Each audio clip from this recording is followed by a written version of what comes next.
Welcome to Dangerous Policy. I'm Charlene. I'm Crispin. And this is our week in review. Yeah, I've actually been away this week. It's been really great because Crispin took on some of my role. Yes, so... How did that go, Crispin? Look, you're utterly irreplaceable, Charlene. Basically, yeah, I was forced to learn how to use the Premiere Pro, kind of the little pictures that you saw in the Kaliningrad video and the Japanese video. They were all me, so obviously best video editor of all time. Just ask me. But yeah, it just doing an end-to-end process of designing what you're going to do, what you're going to talk about, doing however many takes it takes to get it sort of workable, then doing the audio processing, which takes a long time because we have the audio gear separate to what's in the camera. And sync it. Syncing that up is not straightforward.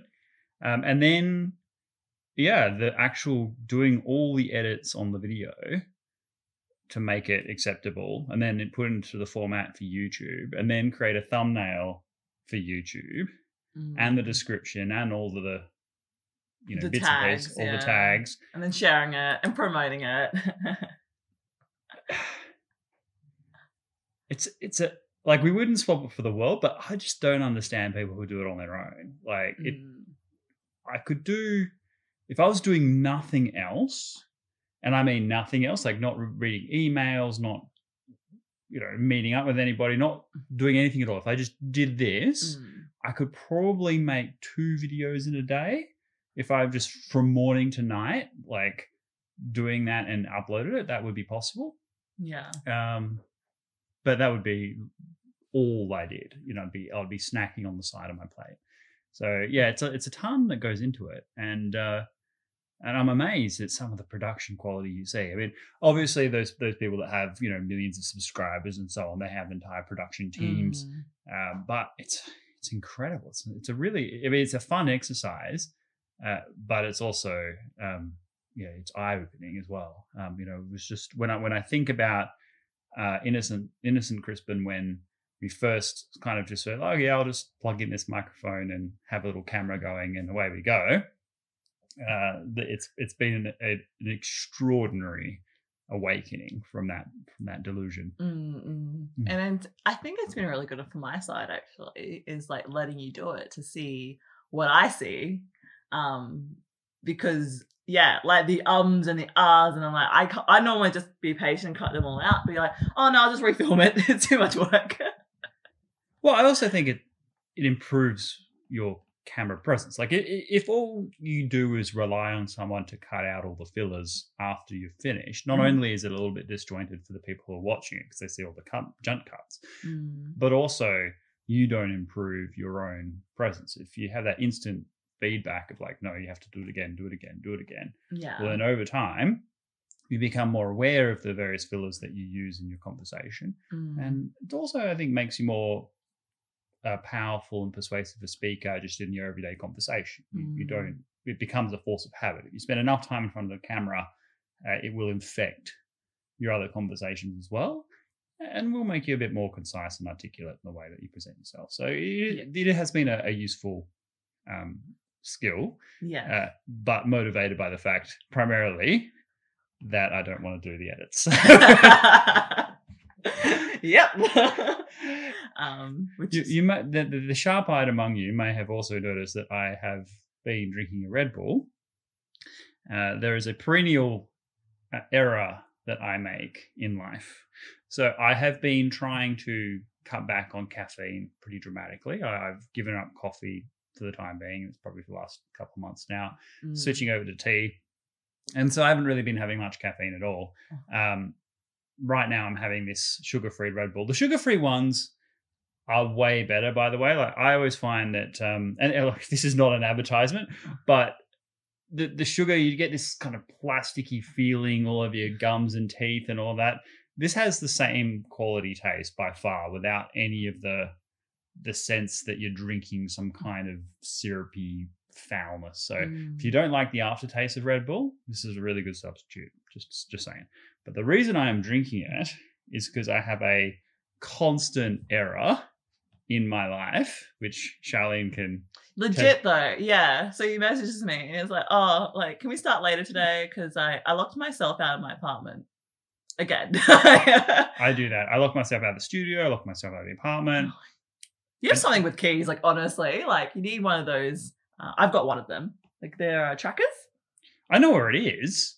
It's Where is inside. Right? Like Oh. Yeah. I lock myself out of the house. That's what I do. Is that I lock the door as I leave, and then I have no way of getting back in. I can't climb through the window or anything like that. There is just You need to bring the key and lock it manually, I think. Yeah, I mean, it's just the worst thing that I do really in my day-to-day life. And so it was funny. I was also with some friends last night, and they were like, "Yeah, come out, let's go out, let's go have a party, blah blah blah." And I was super wrecked because I had just came back from a long drive, and so I was like, "No, look, I'll come out for dinner, but I'm not having a big night. I just want to go home and go to sleep. But I'll definitely come out for dinner." So we did. It was a really nice dinner, really nice Vietnamese place that we went to. And then they're like, "Oh yeah, come out, let's go party." I'm like, "I already said that I'm not going to do it." And they're like, "Oh, okay, fine." So I go home. I get to my front door. I'm like, "Oh yes, locked." Check my pockets, and I've done this so often now that I didn't even go through that whole process of like, oh, I've put it somewhere. I'll just accepted. As soon as I touched my pockets, I was like, the keys are inside. I know they're inside. And I was just like... And then you end up at the cast playing poker. I'm just kind of like, you're exhausted. How the hell do you play poker when you're exhausted? Yeah, well, there was three choices. I could crash on a friend's couch. But they were out. So the one that I would normally hit up was out. I could check into a hotel kind of near my place just to sleep through the night. And that was an option. But I was just kind of felt like it was a waste of night because it was already like 11 p.m. or something like that when I got back. And I was like, well, I can get the spare key that from the place that will open at 9. So if I can get through the night, then I can come back here and sleep. That was the sort of thought process anyway. And then, well, I could go and play some poker through the night. But as I said, I had come back because I was so wrecked. So it was very, very painful. So I haven't slept at all. And in order to get through the weekend review, I am drinking this, getting back into the caffeine. Don't try this at home, kids. But this week you didn't, well, we had a bit of a break. That's okay. You covered a couple topics though. So Japan, I love Japan. It's like one of the first places I go on my holiday. But it was interesting to hear about, that they basically do have a low birth rate. That's it. A low birth rate, but a very older population. Well, they have blood type racism, right? This is how homogenous they are. Okay, so as I say in the video, 99% of the population are Yamato Japanese. Basically the same culture and civilization. They are so homogenous that they have, like, they'll ask on various job interviews and things like that what your blood type is, because your blood type in Japan is associated with certain personality characteristics. It's complete pseudoscience, okay? But it's a way of dividing up society into your little castes.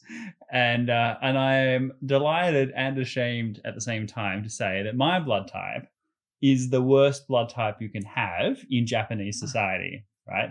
They're like... How do you know? Oh, you just look it up. Yeah, so if you are of this particular blood type, and you can go do research yourself, I won't, but you'll be able to guess it, then you will be like completely unreliable in marriage. You'll always be late for work, and you'll be super lazy, and just totally like unreliable in every way. And then it's a social faux pas to be particular blood types, and they'll even ask you these questions in job applications and for when you're going for loans and all kinds of other stuff. Interesting. Yeah, because there's no other way to be racist, right? You need to. This is the only one way to. Because they're so homogenous that they. Oh, okay. Right. It's not like skin color is the thing, or hair color, or but basically who your family is. Like they're all one culture. Mm-hmm. Now it's like, okay, but you have different blood types, and there are some blood types that are associated with more desirable personality traits. Let's say. That's so interesting. Yeah. But it's also interesting. I think it was Jules. Jules. Oh yeah, Julian. Yeah, his real name's Julian. Do you know Julian? Yeah, I do. Yeah. G'day, Jules. Yeah, Jules. So yeah, basically said that having spent time living there, can't see them changing anytime soon. So I think it's referring to the immigration and changing culture. And it was interesting. What I found interesting about this comment was that foreigners can't become equal citizens under the law or in the eyes of the people there. This makes immigrating permanently there unappealing to most foreigners. And there's only a handful of fields that they can work in, and most work in English language study, and most Japanese people don't have any interest learning English. Yeah, which is kind of limiting the potential of Japan. Like I feel like they're amazing at creating things and having systems, that. Yeah, well, there's a few points there. The first is that it's very, very rare for people to marry into Japanese families. I've been to one wedding where there was an Australian girl and a Japanese man, and she was going back to Japan to live with him and his family. They have since broken up because she just couldn't cope with the Japanese way of doing things. I've met, in the last week, 2 half Japanese girls. They're super rare, though. It's like I saw 2 in 1 week, and I may not have seen any in the years and years before that. Exceptionally rare.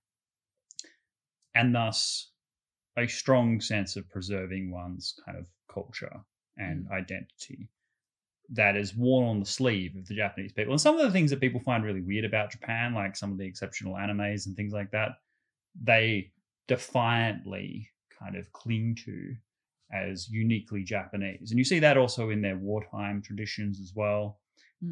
So they've got a shrine that the Koreans and the Chinese ask the Japanese constantly, please scrub the names of the known war criminals from this shrine that you go and honor. And we've had former Japanese Prime Ministers. Koizumi was Prime Minister of Japan for like 7 years, and he visited the shrine constantly. It was really, really painful for the Koreans in particular, who saw that the Japanese were continuing to honor people that were known criminals. But from the Japanese perspective, they had fought for Japan, they had died for Japan, and therefore, whatever they did in life is secondary to the fact that they served the Japanese nation. Yeah, so there is a strong sense of Japanese nationalism and identity, even with a pacifistic kind of streak, right? They've got the pacifist constitution, so they don't spend that much money on defense. They're very obviously anti-nuclear because of their own personal experiences. And they've been very pacifistic, but deep down, when I deal with Japanese, they don't have like a guilt-based culture. They have a shame-based culture. So they don't feel guilty about anything. They just feel like they achieved great things and were ultimately defeated by the United States. Probably the only country that they are somewhat apologetic to for bombing them in World War II. And as a consequence, that they want to preserve that national pride. The problem is that the problems they face today are such that that very inclination to just uphold the character and nationalism of the Japanese society is undermining their ability to reinvent themselves. Short of some massive dramatic increase in birth rate, and I just don't see how that's at all plausible, then they're going to continue down this decline, as Julian pointed out. Why don't have a low birth rate? Is it just because more women are becoming independent and don't need to start families, or is just expensive to grow up a family? It's a great question. There's a number of reasons, and I'm not an expert on sort of Japanese, marriage behavior and things like that. But from my understanding, there is, in general, as standards of living rise, birth rates decline because women become more educated and they have more expectation in terms of economic contribution to the overall society, to have more options other than just to get married and have children, and therefore they delay having children. I think also in a lot of Asian cultures where there is a strong amount of pressure to preserve, strong pressure to perform in education. So women are expected to do well at school and they're expected to go to university and do really well there and then go off and have a career, but they are still expected, particularly in Japan, to get married and have children. But by the time they get to that stage, they're no longer sort of able to find a husband in the same bracket. There's a lot of cultural pressure around who you're dating and who you shouldn't be dating, and there's just not enough men in that category left. And so, there's a great deal of difficulty. Yeah, it's weird. They say like if you're not married by a certain age, you're like the leftover, and you get treated like one. And it's so weird. Like there's all these new opportunities, but you just can't have it all. Like, I mean, some people can, but it's very hard to have it all. It's very hard to have it all. And you also made another point, the cost. I mean, it's not cheap to live in Japan. So the idea of having children before you're economically settled is incredibly risky. Will you ever be economically settled? That's an open question. So, and this is a problem not just for Japan, but for much of the world.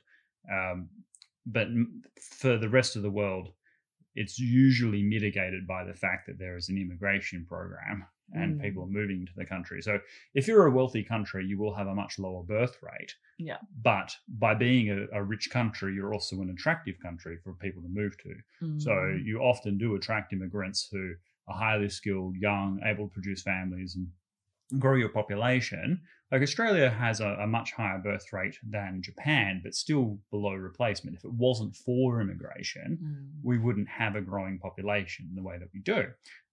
So Japan just is completely against immigration, and therefore they're relying on, robots and things like that.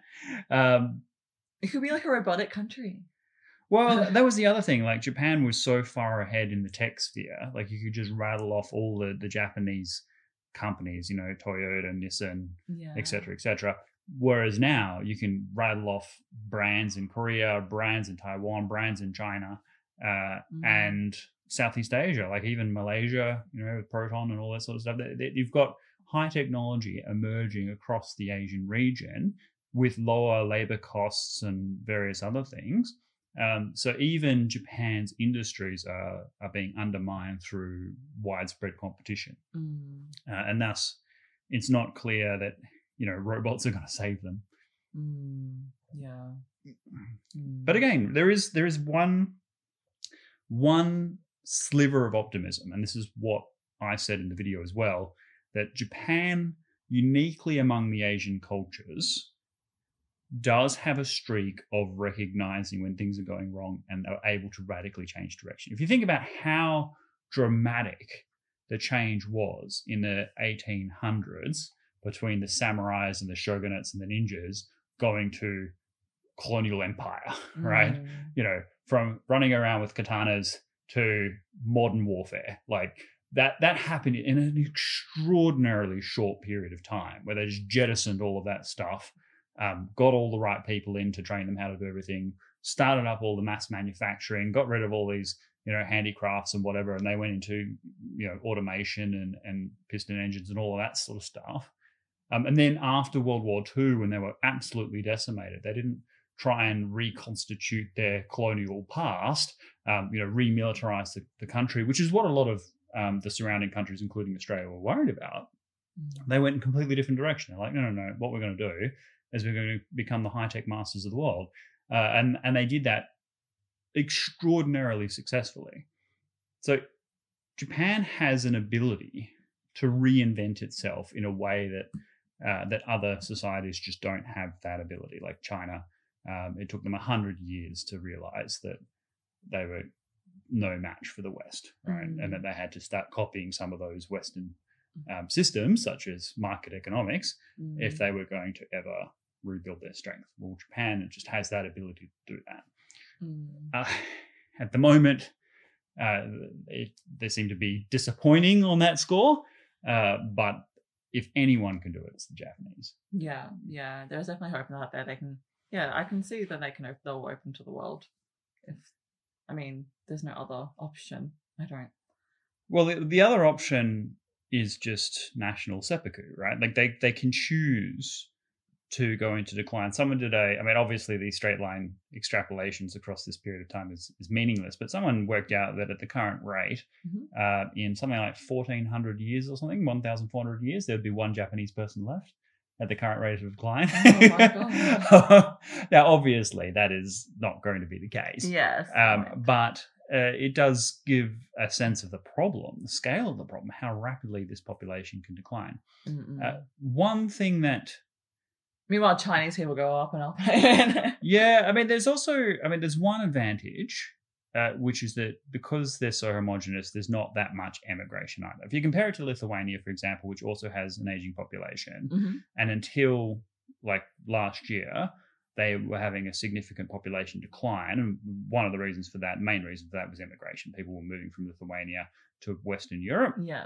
Whereas you won't see that in Japan. The Japanese people will stick with Japan, through thick and thin, and thus that will mitigate some of that decline. But when you look at the working age population and the proportion of people who are over the age of 65, and that graph that I had up in my video as to what that looks like already, but then 2 decades from now, there's just no way that like a minority working class population can support a majority seniors population. It just doesn't make any mathematical economic sense at all. And thus, either the Japanese people in their older years are going to be dealing with services and healthcare and things like that are way, way worse than they would have expected, or the debt burdens on the young people is going to be completely unsustainable. And thus, there will be a change. So the wonders of iron laws of the world is that those things that are not sustainable will not be sustained. It's not sustainable to maintain a first world standard of living for people over the age of 65 in Japan with a working age population that is so small that you don't have any real tax base, with a national public debt several hundred times that of your GDP, several times that of your GDP. Yeah. That it's just not possible to sustain that and continue to grow. So something will give. Now, the thing that I fear is that the Japanese people will just decide to accept that and go into decline. They would rather deteriorate as a power in the world stage in perpetuity than to accept immigrants, for example. Like that could be a decision that they make, but they need to make that decision consciously. It can't just be, the emotional reaction to having immigration and not thinking through the real consequences of that decision. If they do that consciously, they go, yes, we accept these consequences, then that's one thing. But if they do it just because of the politicians are afraid to breach difficult subjects, then that's a disservice to the Japanese people as a whole. Yeah. Another topic covered this week was Kaliningrad. Yeah. Yeah, I didn't know about it. Well, I would do maybe. It was interesting to hear the history of it. And then you posed a question about, should Kaliningrad be part of Lithuania? Should it not be? So the Russians, they just adopted Kaliningrad? Yes. So when they advanced into Germany, because, of course, they captured Berlin and all the territory between the Russian border and Berlin was at least marched through by Soviet forces Yeah. as part of the Potsdam Conference and the post-war division up of Europe. The region that was previously Königsberg was divided into a few different parts. The main part, including the old city, was annexed by the USSR. Yeah. And it was interesting, that it's still quite divided in terms of like, so where does Kaliningrad sit now? Is this with Russia? Yes, it's Russian territory. So the people that are there are Russian citizens, and is an exclave away from the Russia proper. So there's no land border between sort of the western border of Russia and Kaliningrad. You have to go via the ocean or via the sea in order to supply Kaliningrad. I mean, there are plenty of countries around the world that have offshore territories, including Australia. But this is somewhat unique in that it's right there in the heart of Europe. You know, it's not some distant flung thing in the Pacific Island somewhere. It's actually right there. We're surrounded by very old states. Yeah, and I guess like, what's the logistics of Kaliningrad becoming independent? Because that was an option. Yeah, that wasn't something I posited in the video. People of their own, sort of the Lithuanian audience, did say, and we'll point to maybe a couple of specific cases, but did suggest that Kaliningrad ideally could be an independent country. And that's an interesting idea. I hadn't considered it. I think that would be probably the most palatable option for the Russian government, short of the status quo. So I assume that the Russians will continue to want Kaliningrad to be the way it is in perpetuity, mostly because of the deteriorating relationship between Russia and the rest of Europe. Yeah. That Kaliningrad is a strategically vital point that allows them to put a lot of cheap short-range missiles in a territory within range of a lot of important targets for Russia in the defense of its territory, or any contingency involving the Baltic states in future. So strategically, it's vital. But if Kaliningrad was independent but friendly to Russia, the Russians might actually be amenable to that. One of the things that happened at the end of the Cold War was these former Soviet republics, Belarus, which is a young country, and Ukraine before the civil war and all of that.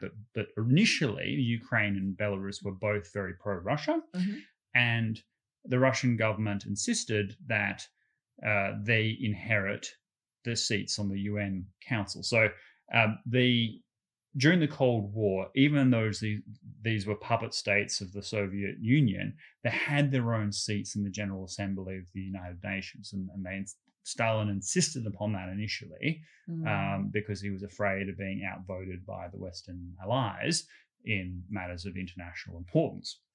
Yeah. And the international allies, acquiesced to that, even though the votes were basically controlled from Moscow. After the Cold War, there are some countries that are ethnically, psychologically pro-Slavic, pro-Russia. Belarus would be the top of that list, which is why even with the sort of rebellions and movements against Lukashenko and this sort of idea that he might leave, that won't translate to Belarus being like the Baltic states where they become a NATO country, EU country. That won't happen. They will still be pro-Russia.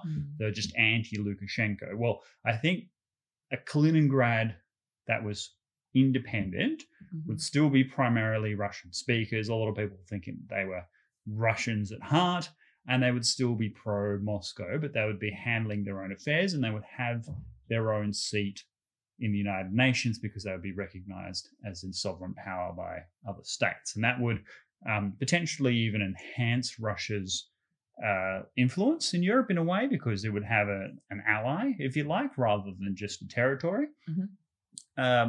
But that comes with a certain degree of risk. Moscow needs to have a good relationship with its Kaliningrad ally in order to be able to maintain military deployments and things like that. But I sympathize with this view that has been put forward by by the Lithuanian friends of ours, that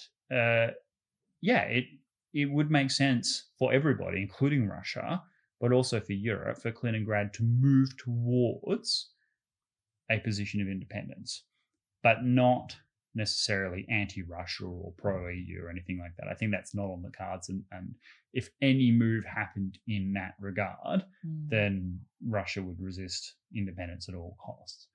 At the moment, it doesn't sound like it's on the agenda, but perhaps it should be. Perhaps people should start talking about an independent Kaliningrad and what that would look like. Yeah. There's some comments that wanted Kaliningrad part of Lithuania. But I think we're talking about earlier how the logistics of that would be hard, difficult. It's... Well, the challenge for the Lithuanians, as I see it, is Lithuania being a small country, it's preserving so much that is unique, right? It's preserving a language that is the oldest spoken language still spoken in Europe.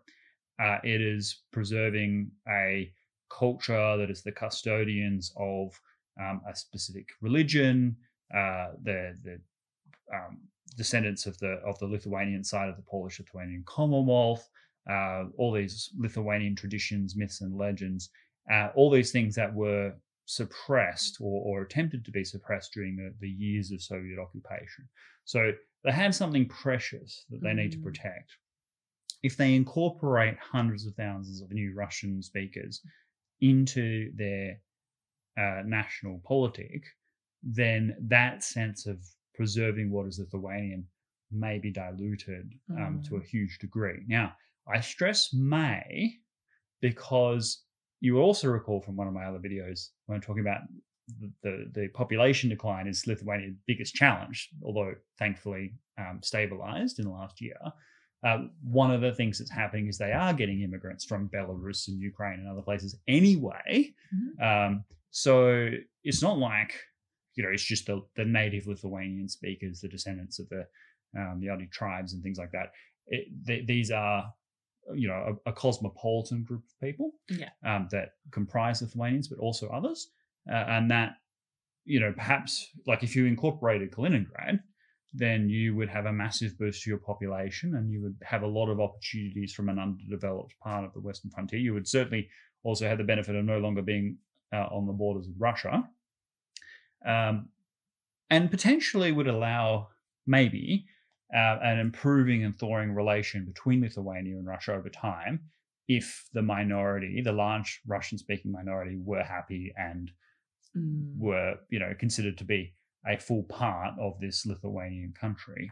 But the problem for the Lithuanians, I think, is that once you've got this enormous new population block that are all Russian speakers, then they're going to be an important political constituency. So you'll have new political parties emerging representing the Russians of Lithuania, and then that will most likely create a lot of tension, right? Because you'll have groups of people forming coalitions specifically to advance the interests of a particular subgroup.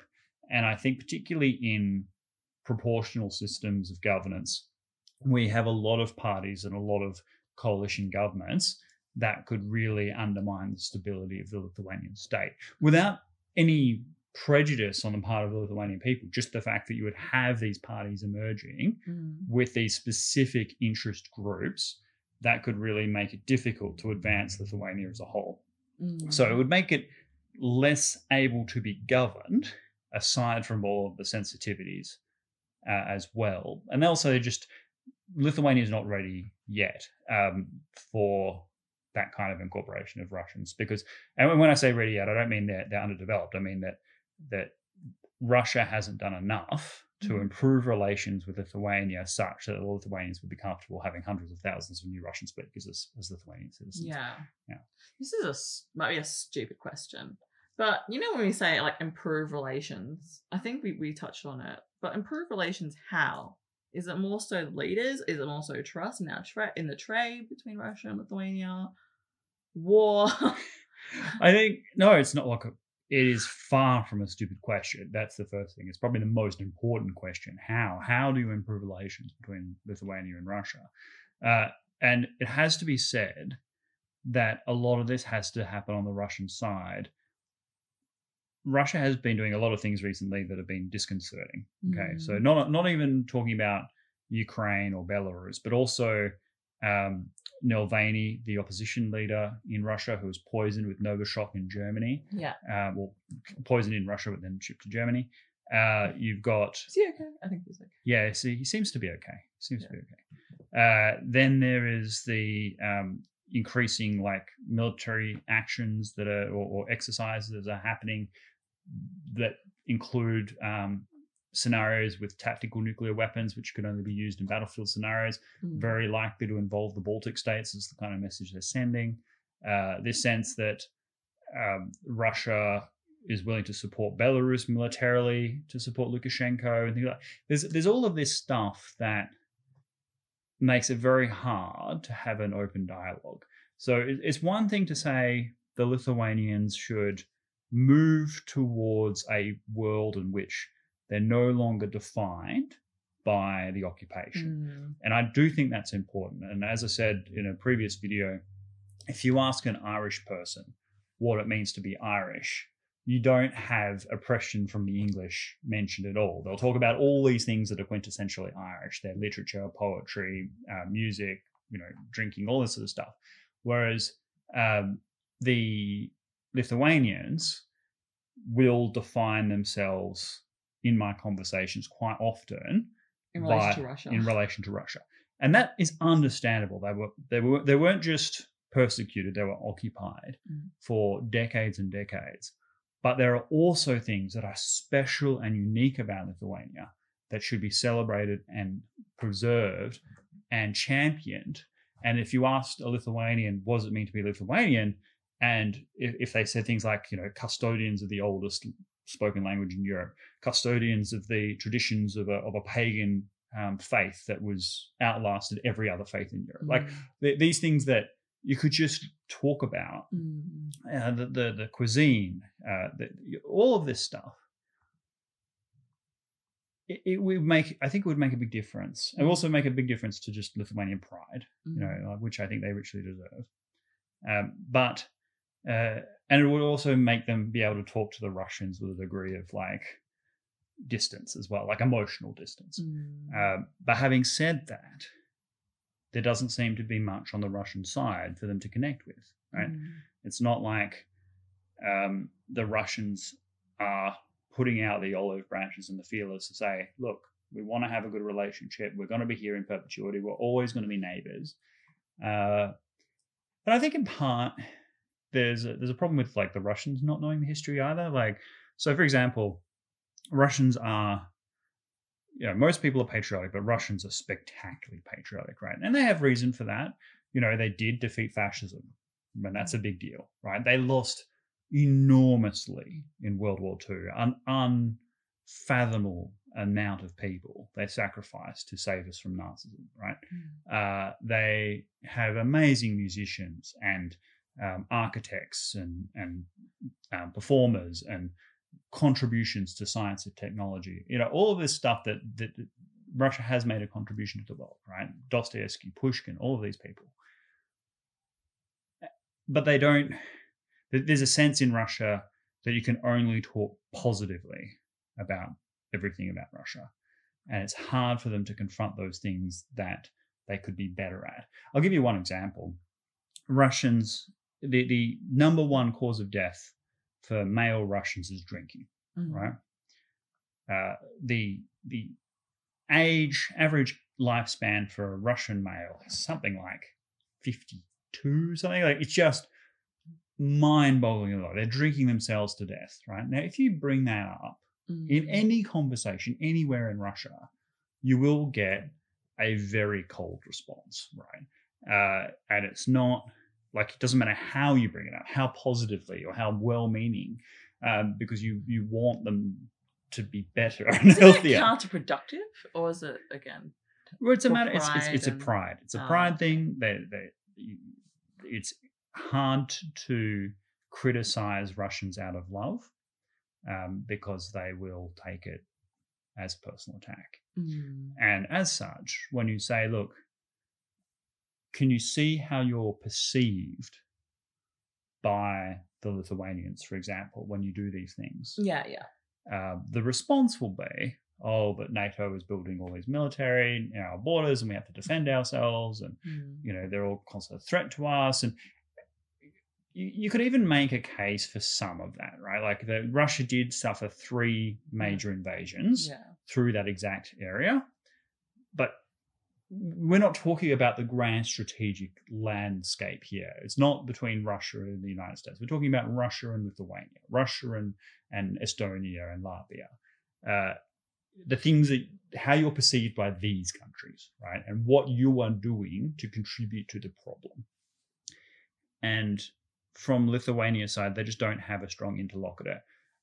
So if there was an outstretched hand from Russia, a genuine cause for dialogue with Lithuania, I would support it. Like I'm not a hater, right? Like I admire Russian culture and I admire Lithuanian culture, and they both have rich histories. But I don't see the appetite in Russia, and I don't think it should be on the Lithuanians. I do think the first moves have to come from Russia. The other thing about it is that the interplay between the Russians, the Rus, and the Lithuanian tribes is old, right? Like if you go to the Chronicles of Novgorod, which is an amazing document from the early Rus kingdom of Novgorod, they had basically a chronicle where they would record the major events that happened every year.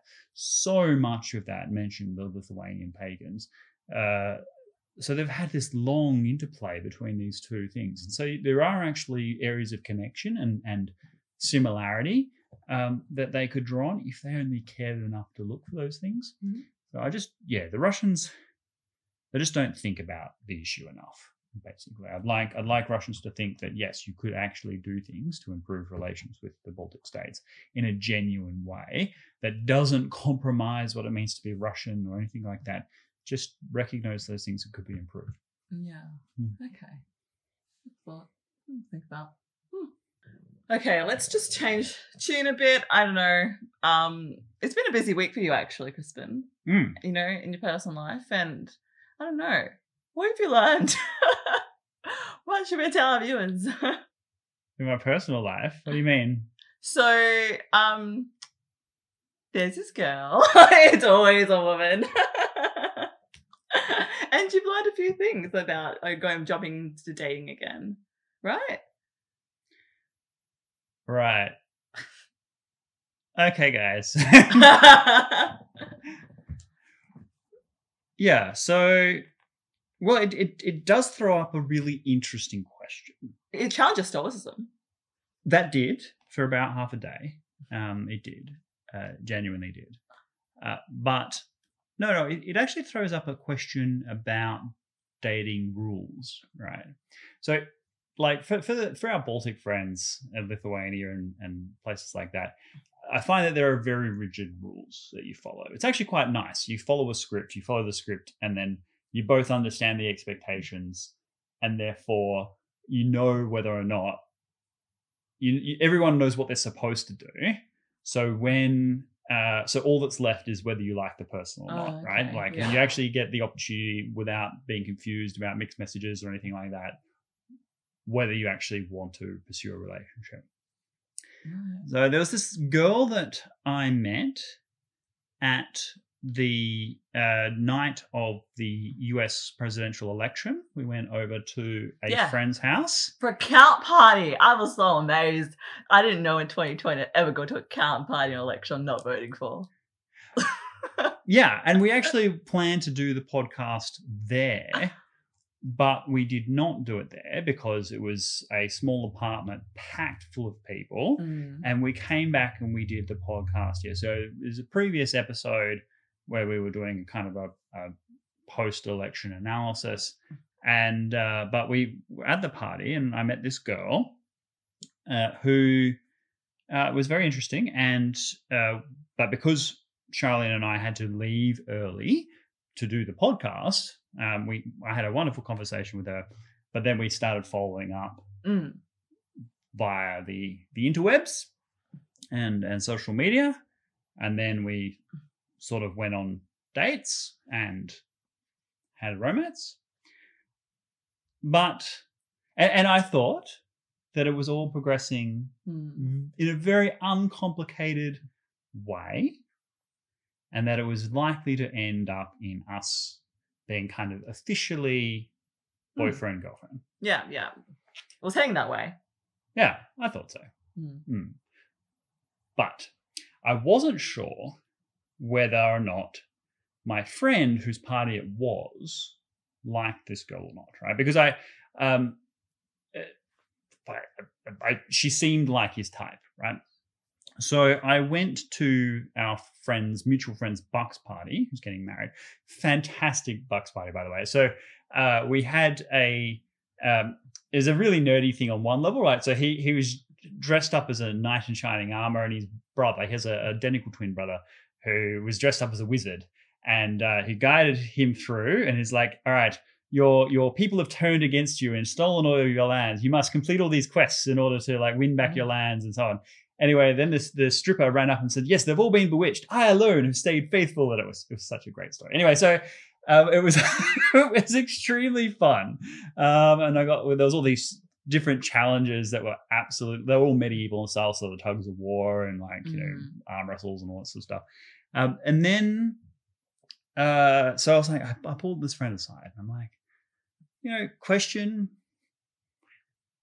this girl. Yeah, how do you start a conversation like that? Well, I didn't know it was going anywhere the way it would go. I just thought it would be like a courtesy, like... Yeah. It's like bro code. Bro code, yeah. So I was like, how do you feel about her? And he's like, oh, totally into her, blah, blah, blah. I won't obviously say exactly what he said. But he was clearly keen. And I was like, And then he said, oh, and we've been dating this past few weeks. And I was like,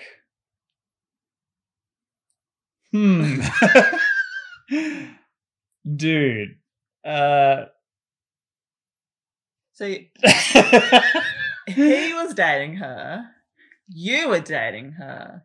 Now, we were both in the early stages of dating, right? Yeah. So it wasn't like, one of us was in a long-term relationship and the other ones that came. No, nothing like that. We both started dating her basically after that party. Yeah, right? just like seeing her. Yeah. And I won't go like it was an extremely comedic conversation we had in a wish it wasn't us kind of way, right?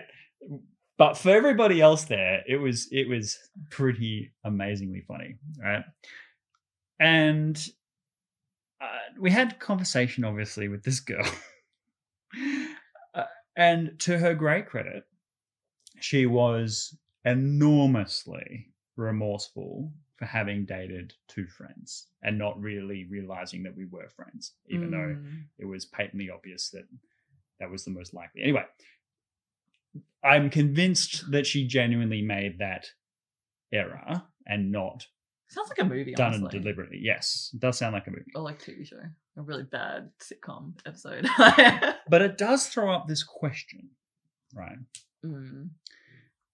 For most of us, particularly in the West, there is that early period when you start seeing someone where you're not in a relationship. You are just initially dating in a non-exclusive, non-partnered way, right? And I think we broadly accept that is a stage. Yeah. Okay. But the way I see the social norm is that if you are seeing someone with a degree of consistency, with the shared expectation that you will continue to see one another with future dates, right? That early non-exclusion period means that you are only really seeing that person, albeit casually. But if you happen to be at a party or clubbing or in an environment where you find someone and you get with them or whatever, that's not destroying there's no expectation that you're in a relationship. You're still officially single. Yeah. Okay? Yeah. Different thing to seeing multiple people with the expectation with multiple people that they will all continue to be seeing you in an ongoing way with the mental idea that at some point you will, through a sort of Hunger Games process, choose one and be boyfriend and girlfriend. That's like Love Island or something. The Bachelorette. Like, yeah. So that's the way I understand the norm, but it's not something that's often like it's not really talked about, eh? Yeah, it is like for all of the most common topic on earth, boys and girls, this particular subject is not probably discussed. I think everyone would agree that doing that with two friends who don't know is extremely poor form, okay? Yeah. But in general, here's the way I would feel. So I was doing these mental gymnastics when I was trying to work out how I would feel about it if it wasn't my friend. So if I'd found out that she was sort of going steady-ish with somebody else or some other group of people, then how would I feel about that? Now, I think that I would certainly not have lost my cool in the way that I did, right? Yeah. I would have been, very even-tempered about it. But I'd still think it would have prompted a conversation about what the expectation is, because I would have felt a bit disrespected. Like, it's a different thing if, she was at a party or whatever and got with someone when we were just casually seeing each other. That would have been within the norms of social expectation. But to go on like formal things and constantly messaging and talking as if you are, becoming close. With multiple people, I would have felt disrespected by that, I think. Yeah, I think it's definitely like it's a fundamental relationship, like lack of communications and like it is a really blurry line, especially if you're not exclusive. So it's kind of hard to draw that distinction. Yeah, but it depends on the individual, because some people don't care. Like, honestly, I think because you're very like quote unquote traditional in the way you carry out your dating, I think that's why it was a bit more confronting for you. Whereas for other people, it's kind of like the norm. It's more socially acceptable to be like, yeah, like get close to other people. I mean, for me personally, I just find it emotionally exhausting, so I don't engage in it. But for others, like they don't mind to carry out dating like that way, because they might think it's more of a strategic move. Get close to these people and understand who they actually really are before you jump in, perhaps. Oh yeah, I mean, look, that's the point of dating, right? Is to go through the series of courtship tests to decide whether or not you can be proper partners. But doing that with multiple people at the same time, I don't know. I feel I don't feel that is the social norm, like that. Like I'm sure a lot of people think that way. But if we were to go with as something that isn't openly discussed, it would be rare, I think. Well, like it's not the social expectation. Like I don't feel like I am the one who has incorrect expectations about the world, if you know what I mean. Like my working assumption would be the default for most people. Yeah. I think most people would like to think that the time they invest in somebody else will be reciprocated. And it's all, and if it progresses that stage where you're consistently talking, consistently seeing each other, then it's almost there as exclusive. You wouldn't expect somebody else to invest the same amount of time to somebody else and like in sync, basically. Because I can see what it means, like being disrespected, because it's kind of like undermines who you are, and you're. Well, it makes it feel like a competition, yeah, right? So, which I don't think it should be, right? Like I don't feel like I should be competing with other people for someone's attention if it's leaning towards a proper relationship. Isn't dating a competition in general? Like? Yeah, no, it is, but it's not. Well, no, it's not. It's to initially date. See, this is another good kind of no. It's a good question, right? Because the last thing I commit for mine. there is a competition initially, right? So if someone's single and they're attractive and a lot of people like them, then you have to compete for their attention initially. Yeah. Right? And to go on a date, you have to persuade them to give you a chance, right? So you're still in that kind of competition phase, right?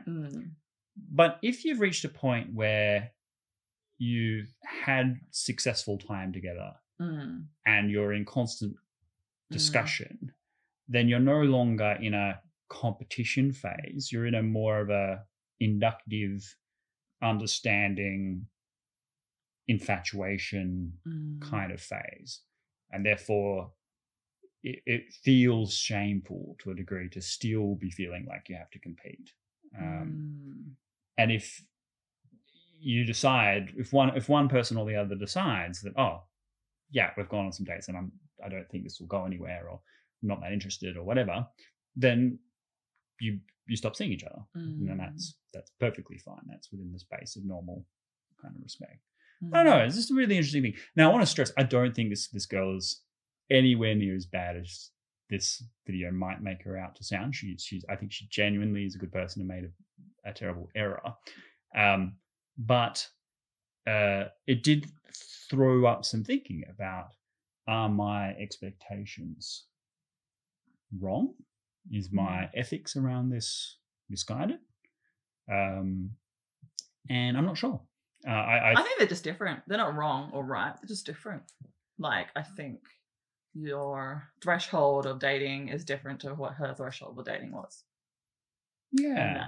And that's absolutely fine.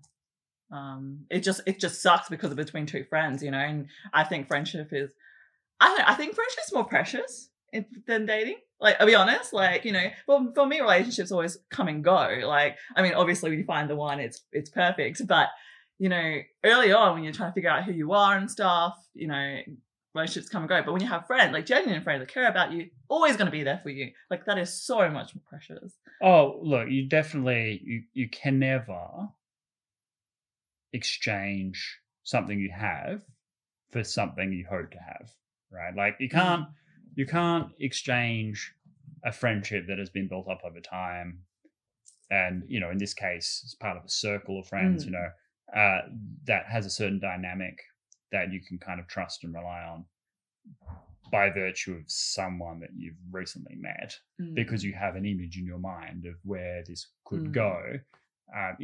People have to recognize that mirage. So, you know, would I necessarily in all circumstances expect to be chosen as a friend over someone's wife or something? Yes, but but I would be more understanding if that wasn't the case. Whereas, because they've built something, right? You know, they have something to preserve. But over someone you've just met, I'm totally with you on that. It's interesting. So when you move to an exclusive phase, is that something that should always be made explicit, or is that something that, like, you just kind of intuit? I think you're gonna make it explicit. I think it depends if you know them or not. So if you know them, like, say you were friends beforehand and then you get into a relationship, then then maybe it's just so natural that you both understand. But the conversation will naturally come up anyway, right? Like, yes, and I want to stress, I don't think I was with that. But it's easy. It would be like, do you want to be my girlfriend? It would be like that. But it'd just be like, you know, it's exclusive. I don't know how people do it, but but it should be talked about. Oh yeah, for sure. Communication's key. So because you want to make sure that you're on the same page, that, you know, you want to progress this relationship and make it formal, and because it's gonna be a red flag to be like, oh, like, you know, you treat them like a girlfriend or a boyfriend, and then suddenly you can't see their friends or meet their family members, and it just gets messy, and you introduce your friends to them, but they don't, like, You know, like unnecessary drama. Just say it. Like, yeah. Yeah. Anyway, so it was an interesting one. A new situation. Like I've had obviously many dramas over the years, but this is a new situation, not in any way more groundbreaking than any others, but certainly got me thinking about, you know, what is the social mores of our society. I mean, and as I say, in Eastern Europe, you know, when I was sort of in Lithuania or Russia or wherever up there, the rules are very clear, right? You follow the script, and the 1 year thing, and then you break up if you're not going to get married. Oh, that's just one of them. There are many others where, yeah, there are like, I mean, when I see people in Australia dating people from Eastern Europe, right, who have not been to Eastern Europe and have no idea about the social expectations there, and I could just see some train wrecks. Like, so for example, I was sitting in a cafe, and there was a guy and there was a girl. She might have been from Russia or Belarus, somewhere from Eastern Europe. And she said something ridiculous. Like, it was completely blatantly untrue, right? Like, she was said it as if she believed it. Like, it was something to do with, you know, the way planes fly, etc. And it was like, clearly that's not how planes fly. Now, he did what a typical Australian guy would do, which is make fun of her for being so stupid, right? Yeah. Right? Now, not in a mean way, in a larrikin kind of, you know, haha, that's so silly. And it wasn't until this unfolded before my eyes that I realized just how different it is up there, right? Because in Australia, you can do that. You can, you know, if as long as it's from a place of affection, you can rip on people, even people that you care about. In fact, especially people that you care about. Yeah, it's more of a compliment. It's so weird. Yeah, about anything. Whereas because it's such a shame-based relationship system, I find, in Eastern Europe, you're not supposed to shame someone publicly, right? Who's your partner. You're supposed to find a way to help them save face, okay? So for him to have been the one to cut her off at the knees was something that she just was left utterly speechless, right? And now I could see where he was coming from in his Australian way, and I could also feel the pain in my gut as to where this was going to head, right? That, put it that way, this dinner with multiple people ended very abruptly, and she just, like, she stormed out. Like, he was left, like, with these people kind of like just like, there was a perfectly good dinner otherwise, you know, and I was just like, I wanted to go up and just sort of give him a hug, but you couldn't do that in I don't think I could do that in Eastern Europe. So yeah, but that's only because the rules are so clear, you know. But we'll have another discussion about the differences between dating in Eastern Europe and dating here from my Aussie perspective. I could be wrong about a lot of this stuff. This is just also my experience. That's true. It's true. If you have, in your culture, if you have like strict dating rules, like lay them down. Yeah, exactly. Crispin needs a girlfriend. Yes, I am back to this. Yeah, we need to learn to make sure we don't make any mistakes.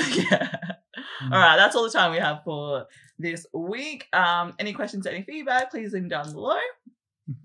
Like, if you haven't already, subscribe. We're trying to grow the channel. What are we at? Just over 250-ish? I keep changing. 350? Oh, 350? I can't math. 350-ish. Trying to get that 1,000 mark. But yeah, thank you so much for joining us. Any video requests, please also leave them down below. Like, we always try to keep onto contemporary issues, but then sometimes they kind of get outdated really quickly. Like you mentioned the other week. Yeah, we actually challenging. And we do have a couple of requests that I haven't forgotten about. So yes, they will be coming. Okay. Yes, cool. So stay tuned. See you next time. Thanks. See you.